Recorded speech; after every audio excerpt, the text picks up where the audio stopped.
गांवों के लिए 10 बिजनेस आइडिया जो 2025 में आपको करने चाहिए, जो कि कम इन्वेस्टमेंट में खड़े किए जा सकते हैं। और यार, आप भी बिजनेस जल्दी खड़ा करना चाहते हैं तो कृपया इस चैनल को सब्सक्राइब जरूर करें। नंबर 1, जैविक खेती और उत्पादों का विपणन। गांवों में जैविक खेती को बढ़ावा देकर शुद्ध और रसायन मुक्त अनाज, फल और सब्जियों का उत्पादन किया जा सकता है। डिटेल में बताऊं तो जैविक खेती की तकनीकों का उपयोग करके उपज बढ़ाई जा सकती है।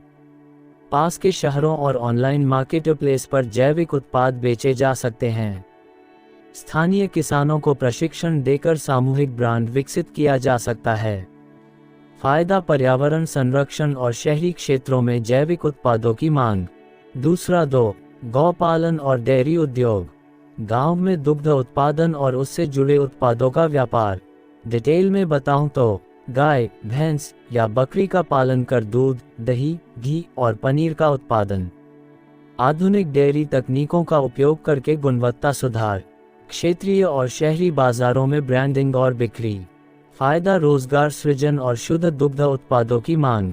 तीसरा 3, मधुमक्खी पालन और शहद उत्पादन। प्राकृतिक शहद का उत्पादन और विपणन। डिटेल में बताऊं तो मधुमक्खी पालन के लिए प्रशिक्षण और बुनियादी ढांचा। स्थानीय फूलों से शहद का उत्पादन और ब्रांडिंग। आयुर्वेदिक दवाओं और स्वास्थ्य उत्पादों के निर्माताओं को शहद की आपूर्ति। फायदा, निवेश कम और लाभ अधिक। चौथा 4, हस्तशिल्प और ग्रामीण कला। स्थानीय हस्तशिल्प और कला को बढ़ावा देना।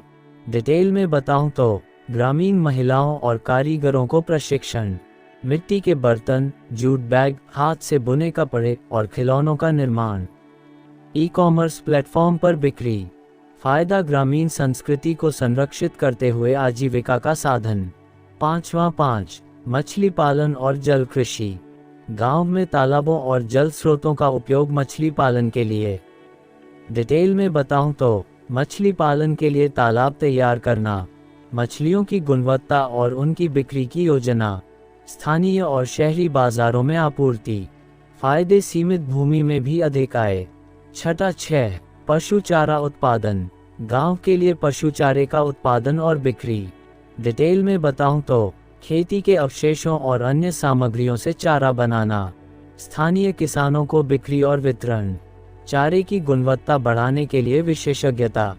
फायदे, पशुपालन में मदद और स्थायी आय। सातवां 7, ग्रामीण पर्यटन, इको टूरिज्म। गांव के प्राकृतिक और सांस्कृतिक पहलुओं को दिखाने के लिए पर्यटन। डिटेल में बताऊं तो गांव के वातावरण में होमस्टे की व्यवस्था। ग्रामीण जीवन, खेती और संस्कृति का अनुभव कराने के लिए कार्यक्रम। पर्यटकों को स्थानीय खानपान और हस्तशिल्प दिखाना। फायदे, पर्यटन से आय और गांव की पहचान। आठवां 8, सौर ऊर्जा उपकरण उत्पादन और मरम्मत। सौर ऊर्जा आधारित उपकरणों का व्यापार। फायदे, सौर पैनल, लाइट और चार्जर का उत्पादन और वितरण। उपकरणों की मरम्मत और रखरखाव सेवा। किसानों और ग्रामीणों को कम लागत पर ऊर्जा उपलब्ध कराना। फायदे, हरित ऊर्जा की बढ़ती मांग। नावा 9, फसल प्रसंस्करण उद्योग। कृषि उपज को प्रसंस्कृत करके मूल्यवर्धित उत्पाद बनाना। डिटेल में बताऊं तो टमाटर से सॉस, आलू से चिप्स और फलों से जूस बनाना। छोटे पैकेजिंग यूनिट स्थापित करना। ब्रांडिंग और स्थानीय से लेकर राष्ट्रीय स्तर पर बिक्री। फायदे, किसानों को फसल का अच्छा मूल्य। लास्ट 10वां 10, शिक्षा और कौशल विकास केंद्र। गांव के युवाओं और महिलाओं के लिए कौशल विकास। डिटेल में बताऊं तो सिलाई, बुनाई, कंप्यूटर और कृषि प्रौद्योगिकी का प्रशिक्षण। बच्चों के लिए शिक्षा केंद्र। सरकारी योजनाओं से सहायता लेकर केंद्र का संचालन। फायदा ये होगा कि रोजगार सृजन और आत्मनिर्भरता। ये विचार गांवों की आर्थिक स्थिति में सुधार लाने और रोजगार के नए अवसर प्रदान करने में मदद कर सकते हैं।